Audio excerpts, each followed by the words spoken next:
नमस्कार साथियों, बड़े संघर्ष के बाद आज मैं लाइव हुआ हूँ, क्योंकि बनारस में जहाँ मैं रहता हूँ मगध भवन में, वो स्थानीय समस्या, कोई बड़ी भारी राष्ट्रीय समस्या नहीं। कल रात से ही हमारे नगवा क्षेत्र के विद्युत व्यवस्था थोड़ी बाधित हो गई थी। थोड़ा उसमें केबल में, अंडरग्राउंड केबलिंग में फॉल्ट था।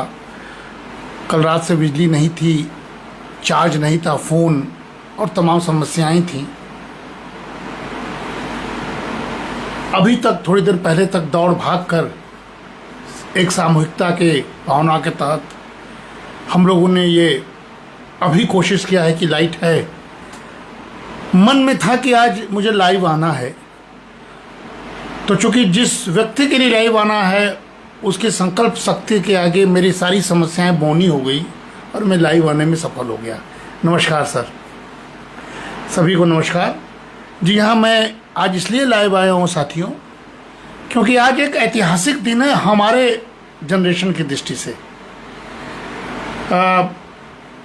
प्रधानमंत्री नरेंद्र मोदी, जो कि हमारे काशी के सांसद भी हैं, हम लोगों के सांसद भी हैं, उन्होंने देश के प्रथम प्रधानमंत्री पंडित जवाहरलाल नेहरू के उस रिकॉर्ड को तोड़ा है जिसमें वे निर्वाचन के बाद प्रथम निर्वाचित प्रधानमंत्री के रूप में वो जितने दिन लगातार निरंतर प्रधानमंत्री थे, उससे आज एक दिन अधिक प्रधानमंत्री के रूप में मोदी ने अपने नाम को दर्ज कर लिया।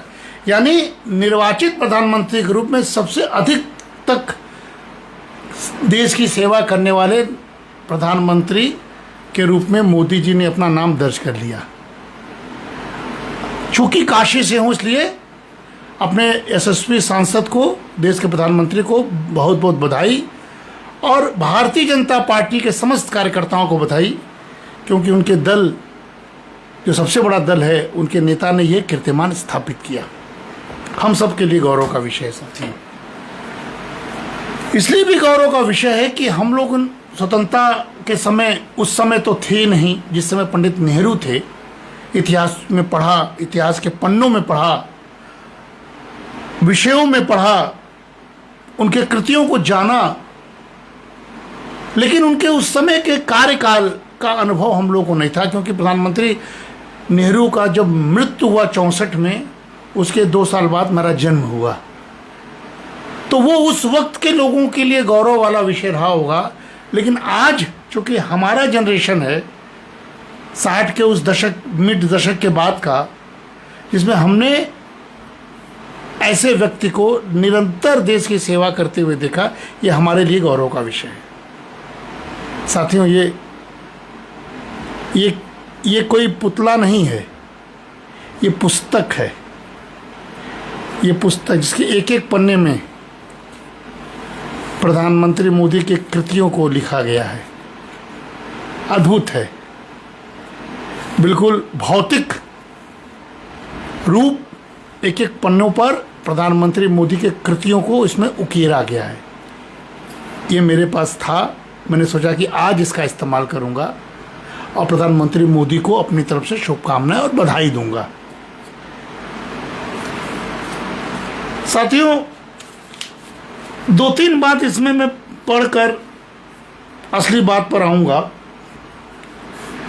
इसमें मुझे, मेरा विषय आज अर्थशास्त्र का रहेगा। मैं नेहरू और मोदी के आर्थिक नीतियों का तुलना थोड़ा करूंगा। अर्थशास्त्र का अध्यापक भी हूं, विद्यार्थी भी समझेंगे, और आम जनमानस के लिए भी इसकी तुलना करूंगा, अपने कर्तव्य का, दायित्व की पूर्ति करूंगा। साथियों, इस पुस्तक में, जो मोदी की तस्वीर वाली पुस्तक है, 2 बातें महत्वपूर्ण हैं आज। क्यों प्रधानमंत्री यशस्वी है और उनका रिकॉर्ड तोड़ना क्यों महत्वपूर्ण है। मोदी जी में अत्यधिक गंभीर पिरोया हुआ राष्ट्र भावना है,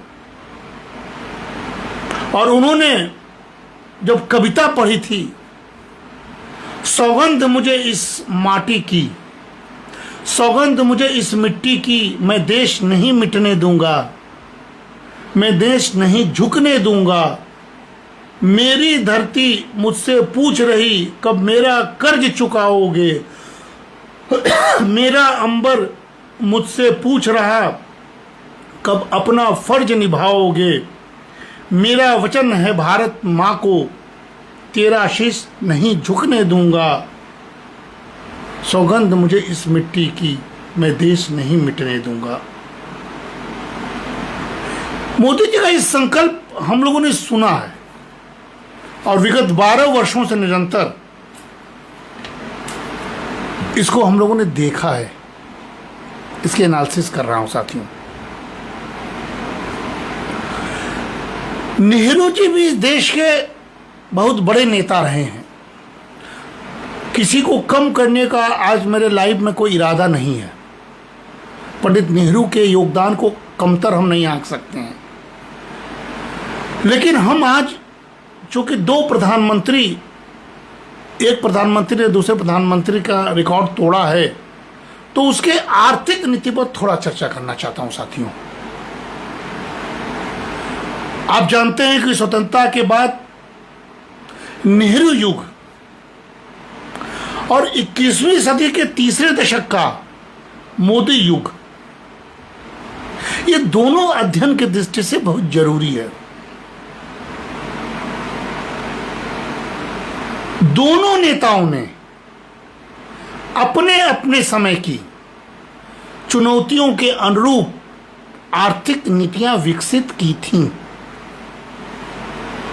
जहां एक और पंडित जवाहरलाल नेहरू ने नव स्वतंत्र, संसाधन विहीन और औद्योगिक रूप से पिछड़े भारत के लिए राज्य नियोजित विकास का मॉडल चुना था, वहीं दूसरी ओर हमारे समय के, हमारे काशी के नरेंद्र मोदी ने वैश्वीकरण, डिजिटल क्रांति, जिसका कि ये सीधा सीधा गवाह है, मैं आपसे सामने लाइव हूं। वैश्वीकरण, डिजिटल क्रांति और वैश्विक प्रतिस्पर्धा के युग में बाजार, तकनीक और अवसंरचना आधारित विकास को प्राथमिकता दी।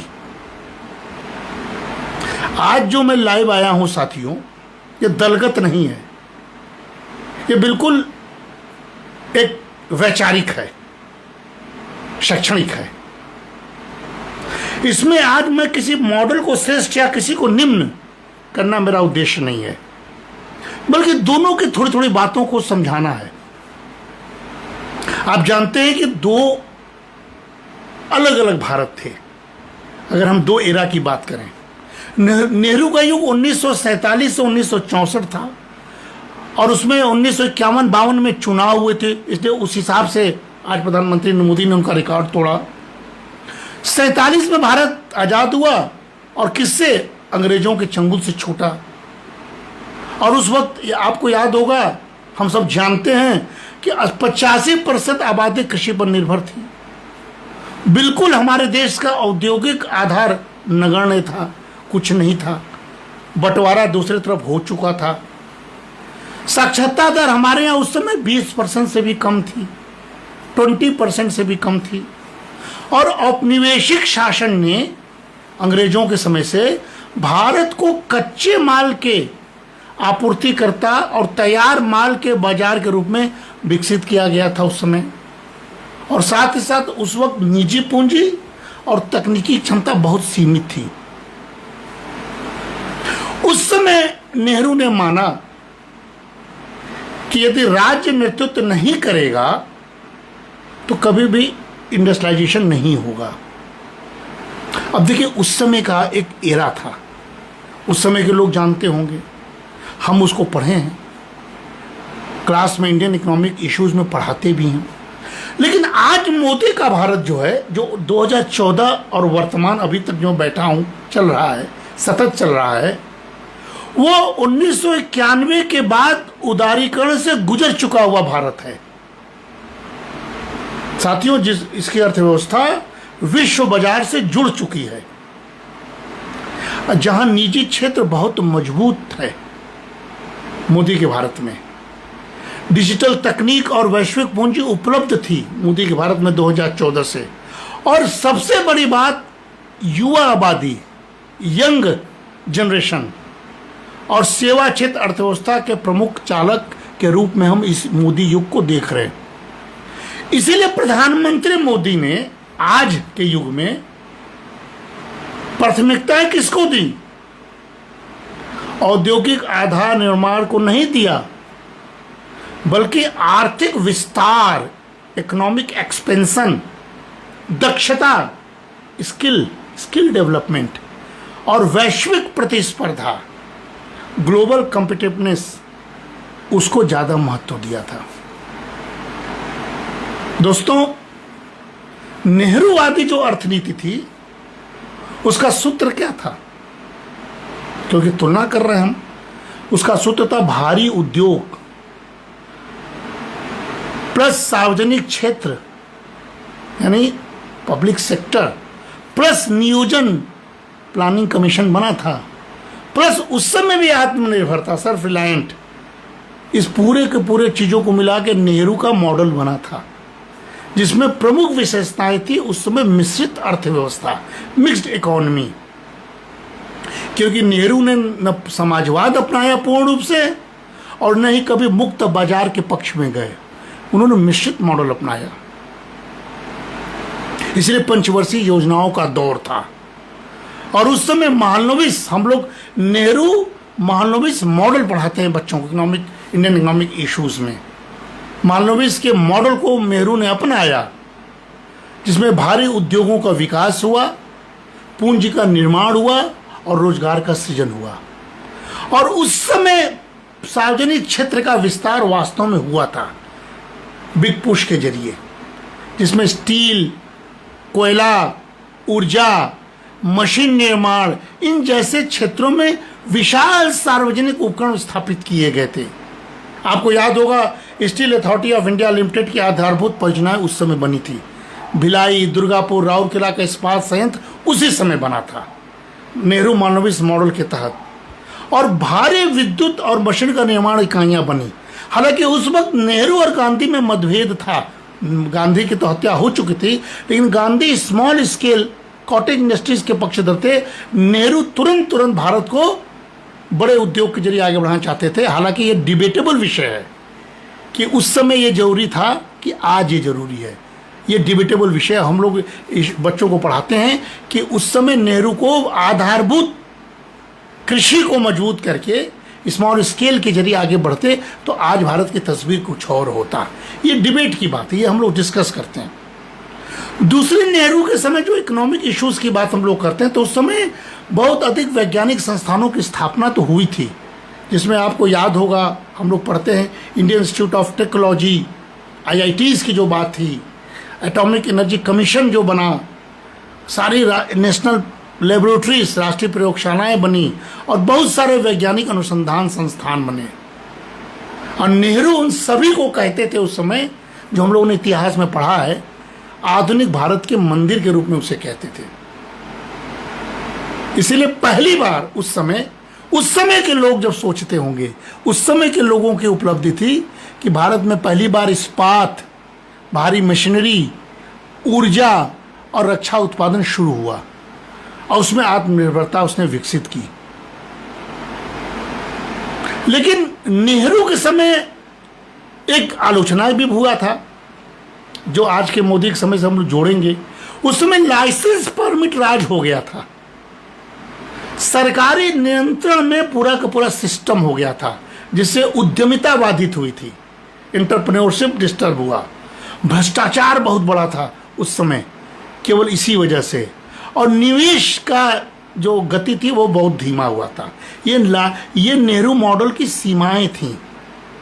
और आपको याद होगा, उस समय हम लोग बच्चों को पढ़ाते हैं, आप सभी को जानना चाहिए कि 1950 से 1980 के बीच भारत की जो वृद्धि दर थी वो लगभग 3 से 4% रही, जिसको GDP कहते हैं, जिसे बाद में हिंदू रेट ऑफ ग्रोथ कहा गया।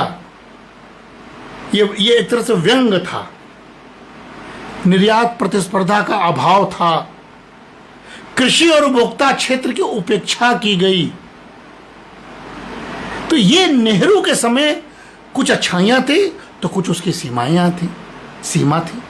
आज जब मोदी उनसे आगे बढ़ गए हैं तो उनकी आर्थिक नीति की तुलना हम करेंगे एक साधारण लोगों के सोशल प्लेटफॉर्म पर बोलने के लिए, तो मोदी की जो अर्थनीति है साथियों, वो डिजिटल पूंजीवाद और अवसंरचना आधारित विकास का मॉडल है।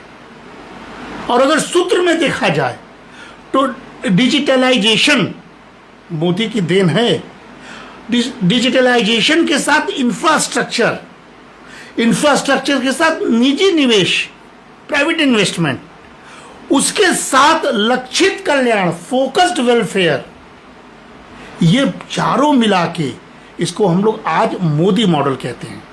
तो नेहरू मॉडल और मोदी मॉडल में ये अंतर, ये तुलनात्मक हम बात आज के दिन करना चाहते थे। और जो विशेषताएं थी साथियों आज हैं मोदी के समय की, उसमें भारत ने विश्व में एक अनूठा मॉडल विकसित कर लिया जिसकी बड़ी चर्चा है। क्या? हम आधार, जनधन खाते, यूपीआई और डिजिटल भुगतान के मामले में अद्भुत रिकॉर्ड इस समय पैदा करने में लग गए हैं। और इनके संयोजन ने, चारों के संयोजन ने, कॉम्बिनेशन ने करोड़ों लोगों को औपचारिक अर्थव्यवस्था से जोड़ा। जो पहले अनऑर्गेनाइज थे, अनौपचारिक थे, ये आधार, जनधन, यूपीआई, डिजिटल भुगतान की वजह से औपचारिक हो गए। ये अद्भुत देन आज की अर्थव्यवस्था की थी, वो मोदी के काल की है। नेहरू का काल कुछ और था, मोदी का। तो हम तुलना कर रहे हैं आपके लिए आज 12 वर्ष और रिकॉर्ड तोड़ने के उपलक्ष्य में। साथियों, दूसरा, आज जो मोदी जी का जो सबसे बड़ा देन है अर्थव्यवस्था के दृष्टि से, जो नेहरू से अलग करता है, वो बाजार का एकीकरण, मार्केट का यूनिफिकेशन, जीएसटी के जरिए एक राष्ट्र एक कर प्रणाली। इस दिशा में मोदी के कार्यकाल में महत्वपूर्ण कदम माना गया। ये बहुत बड़ा आर्थिक क्रांति है जिससे जानते हैं लॉजिस्टिक लागत कम हुई, राष्ट्रीय बाजार का निर्माण हुआ और कर संग्रह धीरे धीरे बढ़ा है। आज देखिए, भारत इतनी विपरीत परिस्थितियों के बावजूद सबसे तेजी से बढ़ती हुई अभी भी अर्थव्यवस्था है। आज भी 6 से 7% विकास दर प्रिडिक्टेड है। और तीसरा महत्वपूर्ण बात मोदी जी के आर्थिक नीति में हम लोग मानते हैं, उसको मानते हैं दिवाला एवं शोधन अक्षमता संहिता, जिसको हम आईबीसी कहते हैं, जो कि बैंकों के फंसे हुए ऋणों के समाधान हेतु संरचित व्यवस्था विकसित की गई, जो बहुत ही महत्वपूर्ण था, जिस पर किसी का ध्यान नहीं गया था इसके पहले। ये मोदी का आर्थिक नीति का देन है। चीजों को तेजी से बढ़ाना, रुके हुए चीजों को के आगे का बाधा तोड़ना, ये मोदी का देन है। और उससे बड़ी देन है जो अर्थव्यवस्था के दृष्टि से नेहरू के समय जो बिग पुश महालनोबिस के जरिए उन्होंने स्टील वगैरह का उद्योग खोला था। आज अवसंरचना की क्रांति हुई है मोदी के युग में 2014 के बाद। आप एक्सप्रेस वे देख लीजिए, एक्सप्रेस वे की क्रांति, रेलवे का आधुनिकीकरण देख लीजिए, वंदे भारत इसके पहले कभी नहीं था। हवाई अड्डों का आप निर्माण देख लीजिए, बंदरगाहों का पुनर्निर्माण देख लीजिए और लॉजिस्टिक कॉरिडोर देख लीजिए। ये सारे के सारे चीज़ों को मिला के हम इंफ्रास्ट्रक्चर रेवोल्यूशन कह सकते हैं। ये मोदी की अर्थव्यवस्था का देन है साथियों। और नेहरू के साथ जब तुलना करेंगे तो मोदी ने आज उत्पादन आधारित प्रोत्साहन, जिसको हम लोग पीएलआई कहते हैं, प्रोडक्शन लिंक्ड इंसेंटिव्स, जिसका उद्देश्य क्या है? विनिर्माण को बढ़ाना, वैश्विक आपूर्ति श्रृंखलाओं में भारत की भागीदारी को बढ़ाना। आप देख रहे हैं कि आज संकट के दौर में भी भारत अपनी आपूर्ति श्रृंखलाओं को बरकरार रखा हुआ है। और चीन प्लस वन रणनीति का लाभ उठाना, ये पीएलआई का उद्देश्य था साथियों। ये तो मोदी की आर्थिक नीति थी जिसको नेहरू के साथ हम तुलना करना चाहते हैं आज। लेकिन मोदी जी की सबसे बड़ी उपलब्धि जो हम मानते हैं अर्थशास्त्र के विद्यार्थी के रूप में, वो लक्षित कल्याण। उन्होंने गरीबों को नहीं छोड़ा, उन्होंने डेमोक्रेसी में जनमानस को नहीं छोड़ा, और उन्होंने फोकस वेलफेयर की बात की। और क्या मतलब उसका उदाहरण है, हम लोग साक्षात उसके गवाह है।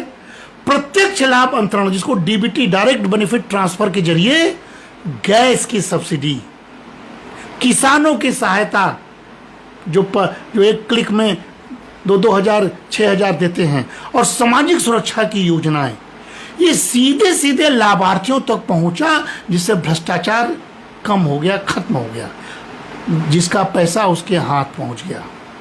इसीलिए अगर हम नेहरू के बाद मोदी के मॉडल की उपलब्धियों के बारे में आज बात करें, क्योंकि आज उनका दिन है, तो हम कह सकते हैं साथियों कि वित्तीय समावेशन, फाइनेंशियल इंक्लूजन सबसे बड़ा देन है, जिसमें करोड़ों नए बैंक खाते और डिजिटल भुगतान की व्यवस्था मोदी जी ने की, जो अद्भुत है आज के आधुनिक युग में। और दूसरा, टैक्सेशन सिस्टम को मॉडर्नाइज करना, कर प्रणाली को आधुनिकीकरण करना, जिसको हमने जीएसटी बताया आपको, एकीकृत मॉडल बनाया और अवसंरचना का विस्तार किया, वैश्विक निवेश को आकर्षित किया, तेजी से अर्थव्यवस्था बढ़ी है। लेकिन अगर नेहरू की तरह अगर मोदी के मॉडल में चुनौतियों को हम खोजेंगे, जो कि एक अर्थशास्त्री के रूप में मुझे जरूरी है कहना, हमने कहा ना कि दलगत विश्लेषण नहीं है, ये विषयगत विश्लेषण है, आज के दिन का विश्लेषण है। तो आज के मोदी मॉडल चुनौतियों में सबसे बड़ा चुनौती है रोजगार का सृजन, जो सच है। छोटे छोटे इशू पर कॉकरोच पार्टी जिसे बुदबुदाहट में लड़के जो निकल रहे हैं, इसी की थोड़े थोड़े देन है। विकास दर ऊंची होने के बावजूद हमारे देश में 2014 के बाद आज तक पर्याप्त विनिर्माण रोजगार अभी भी प्रश्न बना हुआ। ये अर्थशास्त्री के रूप में हम लोग इसको सोचते हैं, इस पर हम लोग चिंतित भी होते हैं, इस पर हम लोग समाधान के रास्ते भी ढूंढते हैं, पहला। और दूसरी चुनौती मोदी युग की अर्थनीति की आय की असमानता, इनकम इनइक्वालिटी, यानी जो लाभ कमा ले रहा है, जो तेजी से जिस रास्ते पर पहुंच जा रहा है वो अधिक कमा ले रहा है, जो नहीं है वो पीछे रह जा रहा है। इसलिए आर्थिक वृद्धि के लाभों का वितरण मोदी युग में थोड़ा असमान हम लोग देख रहे हैं। और एक महत्वपूर्ण चीज जो मोदी जी ने किया था, जो क्रांतिकारी माना जाता है भ्रष्टाचार की दृष्टि से, लेकिन थोड़ा उसका प्रभाव आर्थिक पड़ा है, वो डीमोनेटाइजेशन, विमुद्रीकरण का प्रभाव। आपको याद होगा 2016 की नोटबंदी का दीर्घकालिक लाभ और अल्पकालिक आर्थिक क्षति पर बहस आज भी जारी है। सबसे बड़ा लाभ डिजिटाइजेशन हम लोग देखते हैं और करप्शन में कमी, लेकिन सबसे बड़ी आर्थिक क्षति यही हुई कि आज भी छोटे छोटे व्यापारी उस झटके से अपने आप को उबार पाने में सफल नहीं हो पा रहे। साथियों, आज के युग में नेहरू के बाद नेहरू ने बड़े उद्योगों को फोकस किया था, नेहरू ने एमएसएमई को भी फोकस किया, लेकिन एमएसएमई क्षेत्र में भी चुनौतियां हैं। जीएसटी और अन्य सुधारों के संक्रमणकालीन प्रभावों का दबाव छोटे समूह महसूस कर रहे हैं। इसीलिए अगर मोटे तौर पर अगर हम तुलना करें, आज 12 वर्ष होने पर मोदी द्वारा नेहरू के रिकॉर्ड को तोड़े जाने पर, तो जो आयाम है तुलनात्मक, वो है अगर विकास दर्शन की दृष्टि से देखा जाए तो नेहरू का मॉडल राज्य का नेतृत्व था और मोदी का मॉडल बाजार संचालित है। अगर आर्थिक ढांचा के रूप में देखा जाए तो नेहरू का मॉडल समाजवादी मिश्रित अर्थव्यवस्था है, था पहले, तो नेहरू का मॉडल प्रतिस्पर्धी बाजार अर्थव्यवस्था है समय के साथ। और अगर औद्योगिक नीति की दृष्टि से देखा जाए तो नेहरू भारी उद्योगों को फोकस किए थे, जबकि हमारे मोदी साहब विनिर्माण, मैन्युफैक्चरिंग प्लस डिजिटल अर्थव्यवस्था पर फोकस किए हुए हैं। साथियों, और जो भूमिका के रूप में अगर राज्य की भूमिका देखा जाए तो नेहरू के मॉडल में उत्पादक था, लेकिन आज जो मोदी जी सबसे बड़ा काम किए हुए हैं, उनको तुलना नेहरू के तुलनात्मक अध्ययन की दृष्टि से वो सुविधादाता हैं, वो फैसिलिटेटर के रूप में काम करना चाहते हैं राज्य का। साथियों, इसलिए देखा जाए अगर कुल मिला जुला के तो वैश्विक कल्याण के रूप में नेहरू का मॉडल सीमित था और मोदी का मॉडल सक्रिय है। तकनीक की दृष्टि से वैज्ञानिक संस्थान नेहरू मॉडल का देन है, जबकि मोदी मॉडल का देन है डिजिटल प्लेटफॉर्म। निवेश के दृष्टि से सार्वजनिक पूंजी नेहरू के समय था, जबकि मोदी के समय सार्वजनिक तो है प्लस निजी और एफडीआई भी है, जो सबसे बड़ा देन है। और अगर प्राइमरी लक्ष्य देखा जाए तो नेहरू ने औद्योगिक आधार निर्माण को फोकस किया था, जबकि प्रधानमंत्री मोदी जो वर्तमान में है वो आर्थिक विस्तार और स्किल को, दक्षता को विस्तार दे रहे हैं। ये सारी बातें सभी को जानना चाहिए, सभी अपने हैं।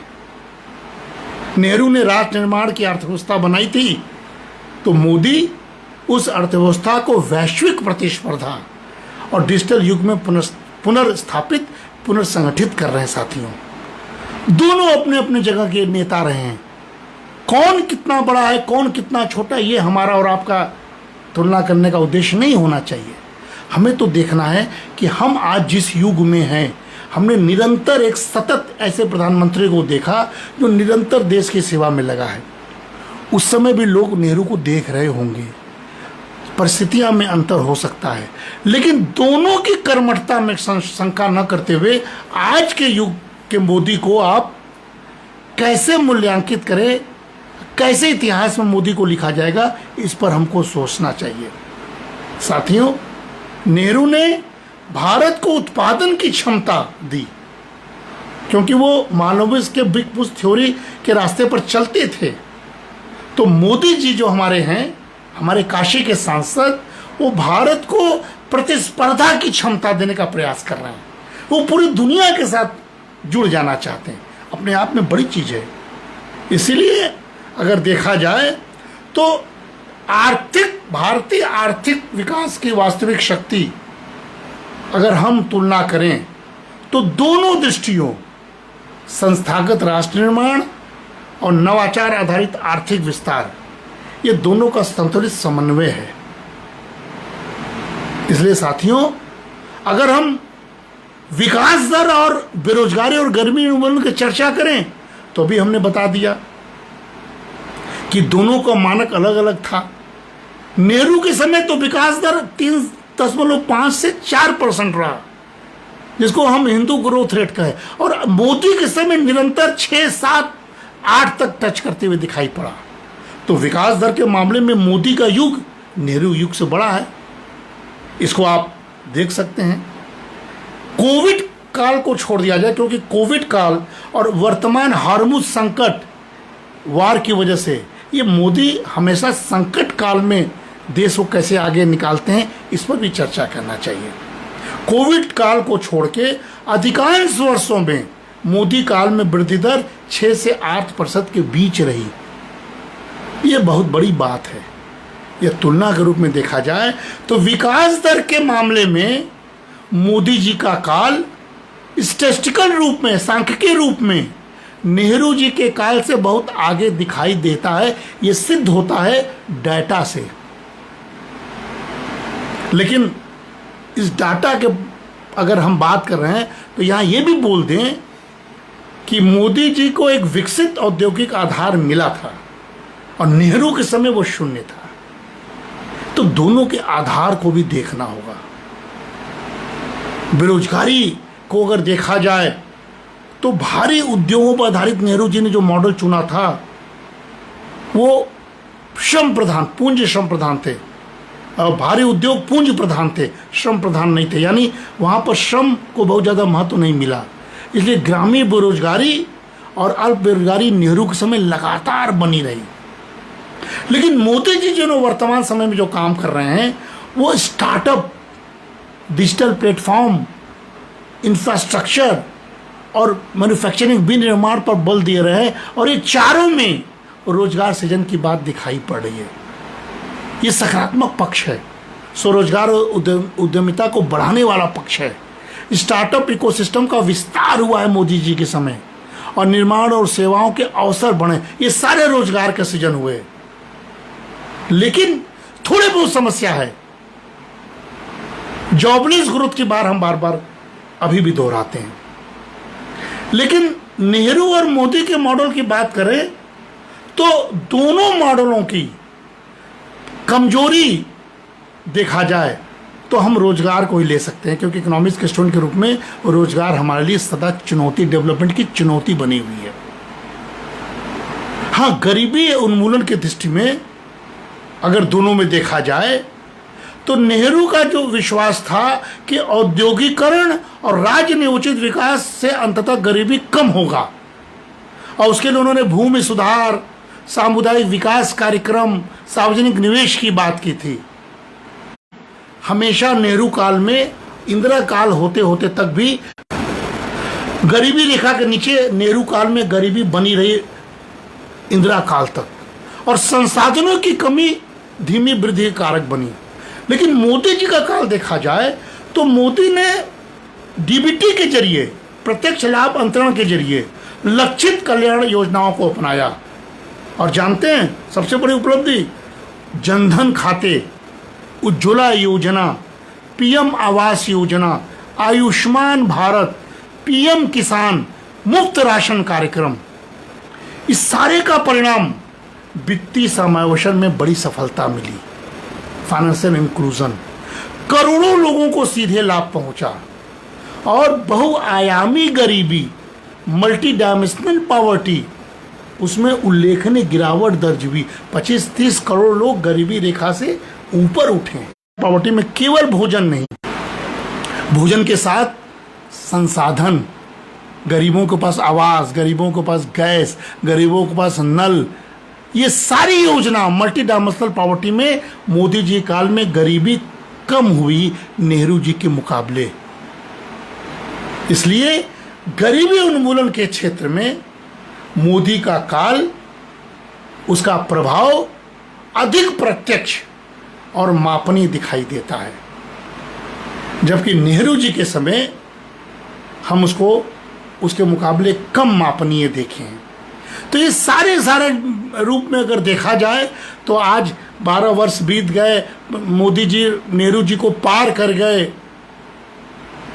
तो ऐसे में अगर नेहरू का लक्ष्य था गरीब देश को औद्योगिक राष्ट्र बनाना, तो मोदी जी का लक्ष्य है औद्योगिक राष्ट्र को वैश्विक आर्थिक शक्ति बनाना। इसलिए विकास दर में मोदी का काल नेहरू के मुकाबले कहीं अधिक सफल दिखाई पड़ रहा है।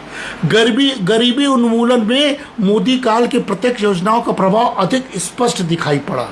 रोजगार ऐसा क्षेत्र है जहां दोनों काल, नेहरू और मोदी दोनों काल की आलोचना हम वास्तव में कर सकते हैं। रोजगार समस्या बनी हुई थी, बनी हुई है। नेहरू ने नींव रखी तो मोदी उस संरचना का विस्तार और आधुनिकीकरण कर रहे हैं। इसीलिए साथियों, अगर हम निष्कर्ष के रूप में कहेंगे तो आर्थिक क्षमता या इकोनॉमिक कैपेसिटी की शुरुआत उस समय हो चुका था, लेकिन मोदी जी की सबसे बड़ी देन है जो सतत चल रहे हैं, नेहरू जी को तोड़ते हुए आगे बढ़ रहे हैं, वो इकोनॉमिक एफिशिएंसी को उन्होंने बढ़ा दिया और स्केल, विस्तार पर बल दिए। इसीलिए लोकप्रियता की दृष्टि से हमें नहीं पता, क्योंकि हम नेहरू युग में नहीं रहे, आज मोदी युग में हैं। मोदी युग में मोदी जी की लोकप्रियता को अगर हम देखें तो हमें नहीं पता कि नेहरू के मुकाबले वो कितने लोकप्रिय हैं। लेकिन आज के 140 करोड़ की जनता में मोदी के, नेहरू के समय जनसंख्या भी कम थी। प्रतिशत के रूप में देखा जाए तो हमें लगता है कि नेहरू अपने रूप में लोकप्रिय रहे होंगे, क्योंकि तात्कालिक रूप से भारत आज़ाद हुआ था। लेकिन आज के कॉम्प्लिकेटेड राजनीतिक व्यवस्था में, डेमोक्रेटिक सिस्टम में मोदी की लोकप्रियता का कहीं अधिक मूल्यांकन हम कर सकते हैं, कहीं अधिक प्रभावशाली देख सकते हैं। क्योंकि 1952 में पहला जनरल इलेक्शन, फिर 57 में, फिर 62 में नेहरू जी लड़े थे। उस समय कांग्रेस को 45 से 48% के मत आसपास मत प्राप्त होता था, स्पष्ट बहुमत। और मोदी जी के समय अगर हम बात करें तो 14, 19 और 24 भाजपा ने 14 और 19 में अपने दम पर पूर्ण बहुमत पहली बार गैर कांग्रेस सरकार बनाई। और मोदी की लोकप्रियता आज एनडीए की मीटिंग में हम लोग देखा है, नेतृत्व केंद्रित, लीडर सेंट्रिक हम मान सकते हैं। छवि में अंतर दोनों के हो सकता है। पंडित नेहरू और चाचा नेहरू, नेहरू ने दोनों में सम्मान पाया, और मोदी में निर्णायक नेता, मजबूत प्रशासक, राष्ट्रवादी नेतृत्व, गरीब कल्याण योजनाओं के क्रियान्वयन करता। उनका जनसंपर्क मॉडल अत्यधिक प्रत्यक्ष और तकनीक आधारित हमको दिखाई पड़ रहा है साथियों। इसीलिए आज नेहरू भी उस समय अपने समय में विशाल जनसभाएं करते थे, पत्राचार से लोगों तक पहुंचते थे, संसद में वो विस्तृत बहस करते थे, रेडियो से संदेश देते थे।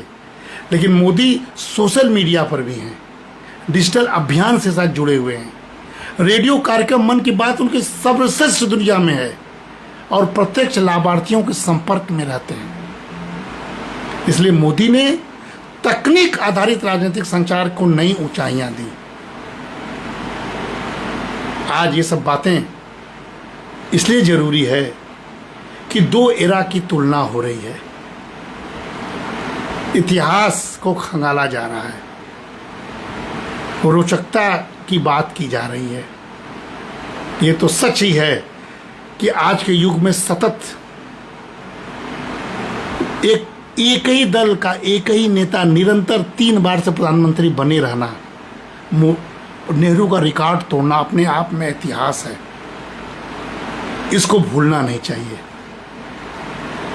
हम विकासोन्मुख राष्ट्रवाद की अगर बात करेंगे, डेवलपमेंटल नेशनलिज्म, तो मोदी को याद रखेंगे। बाजार, तकनीक, राज्य, ये मिलकर विकास को गति दें, ऐसा मोदी मानते हैं। हम तुलना जरूर करते हैं, लेकिन आज जिस संकट से भारत गुजर रहा है, उस संकट में मोदी का नेतृत्व इतिहास के एक एक पन्ने में दर्ज हो जाएगा। हम मूल्यांकन करें, ईमानदारी से करें, हम नेहरू को याद करें, लेकिन कभी भी किसी रूप में भी मोदी को भूले ना, इसकी भी तस्वीर आज बनाते जाएं। हम बार बार कह रहे हैं कि किसकी नीति किससे बेहतर है, ये प्रश्न नहीं है। कौन कब था और कब किस समय किसने भारत को तेज गति से आगे बढ़ाया, ये प्रश्न है। इसलिए नेहरू के मॉडल को हम राष्ट्र निर्माण का अगर मॉडल कह सकते हैं, तो मोदी जी के मॉडल को राष्ट्र विस्तार और वैश्विक प्रतिस्पर्धा का मॉडल हम कह सकते हैं। और कौटिल्य के अर्थशास्त्र की अगर तुलना करें, तो कौटिल्य के अर्थशास्त्र साथियों, जो हमारा थाती है, प्राचीन अर्थव्यवस्था की थाती है, वो 4वीं शताब्दी ईसा पूर्व की थी। नेहरू जी 47 से 64, मोदी जी 14 से वर्तमान तक। कौटिल्य क्या कहते थे, क्या मूल आर्थिक दर्शन था?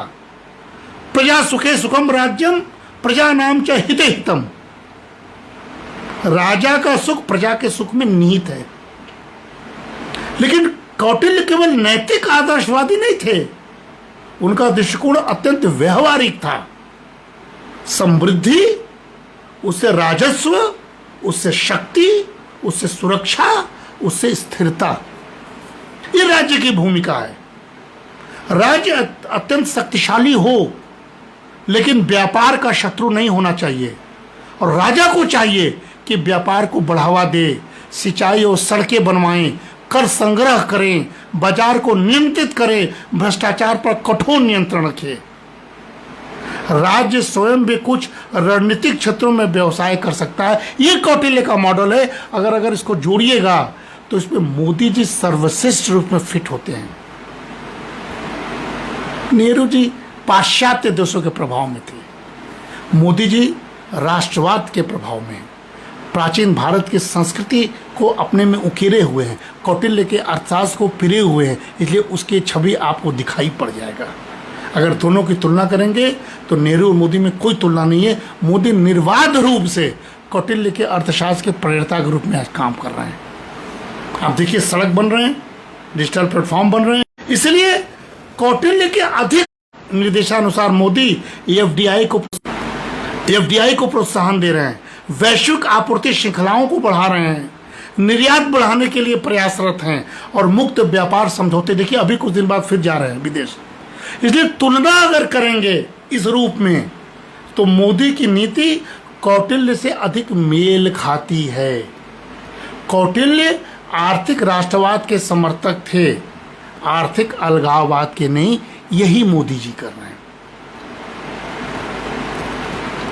साथियों, छोटी छोटी बातों को करना था, मेरे मन में आया तो अर्थशास्त्र की दृष्टि से हम तुलना भी कर दिए और कौटिल्य की दृष्टि से हम मोदी की बात भी आपके सामने रख दिए, क्योंकि बहुत दिनों से हम भी निरंतर मोदी को देख रहे हैं।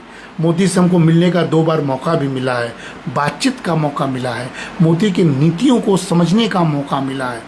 साक्षात हम गवाह हैं कैसे देश बदल रहा है, कैसे देश आगे बढ़ रहा है। ये हमारे लिए गौरव की बात है, क्योंकि तुलना के रूप में अगर देखा जाए, क्योंकि आज मोदी ने नेहरू का रिकॉर्ड तोड़ा है, तो नेहरू का आर्थिक मॉडल निश्चित तौर पर अगर हम लोगों ने इतिहास पढ़ा है तो पश्चिमी समाजवादी विचारधारा से अधिक प्रभावित था। इसमें कोई कहने में गुरेज नहीं है। और हमारे मोदी जी जो हैं, उनकी आर्थिक नीतियाँ विशेषकर व्यापार, अवसंरचना, कर प्रशासन, प्रत्यक्ष लाभ हस्तांतरण और राज्य की सुविधादाता भूमिका, इसको देखा जाए तो कौटिल्य की व्यवहारिक आर्थिक सोच के अपेक्षाकृत अधिक निकट दिखाई पड़ रहा है। इसीलिए जो कौटिल्य का आदर्श था, सशक्त राज्य, समृद्ध बाजार और संतुष्ट प्रजा, ये नेहरू नहीं दे पाए, ये मोदी देने में सक्षम है। इसी प्रश्न के साथ, इसी तुलना के साथ मैं आपके बीच आया था, बधाई भी देना था, मन के उद्गार भी व्यक्त करने थे, अपने प्रिय सांसद को शुभकामनाएं भी देना था, इनसे भेंट जो 2 बार भेंट हुए उसको रिकॉल भी करना था। ये सारे रिकॉल को देखते हुए देखा जाए तो मोदी के 12 वर्षों का जो शासन है, जो एनडीए की आज मीटिंग हुई थी, 12 वर्षों के शासन में गांव और शहर के बीच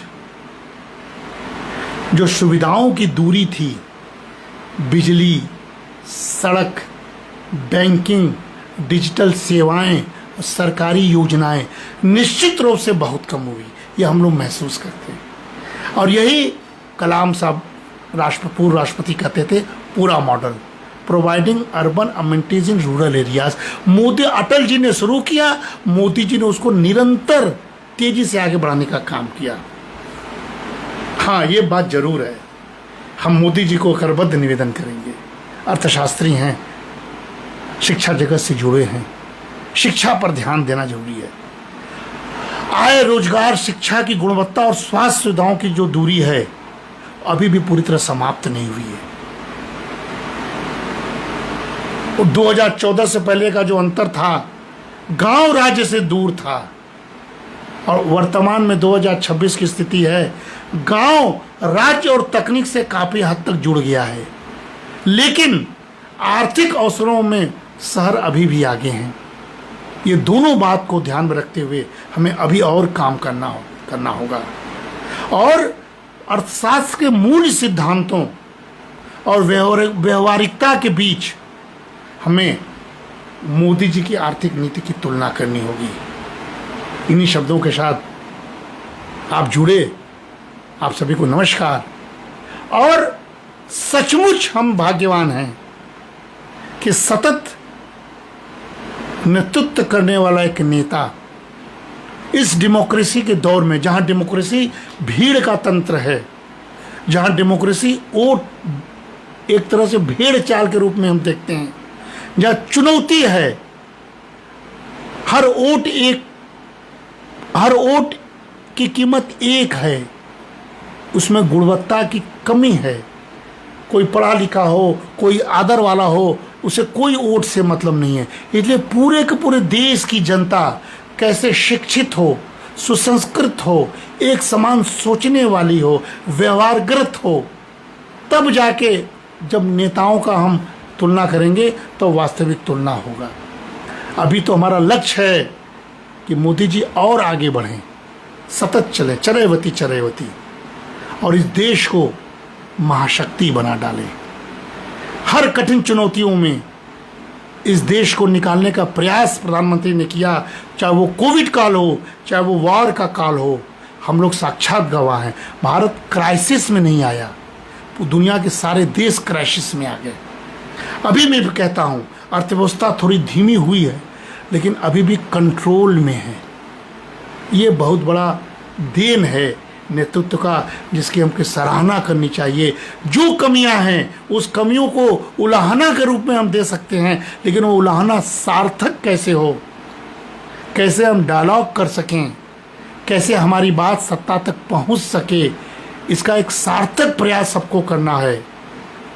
क्योंकि समृद्धि तभी सार्थक है साथियों, जब प्रजा या जनता व्यापक रूप से उसका लाभ अनुभव करे।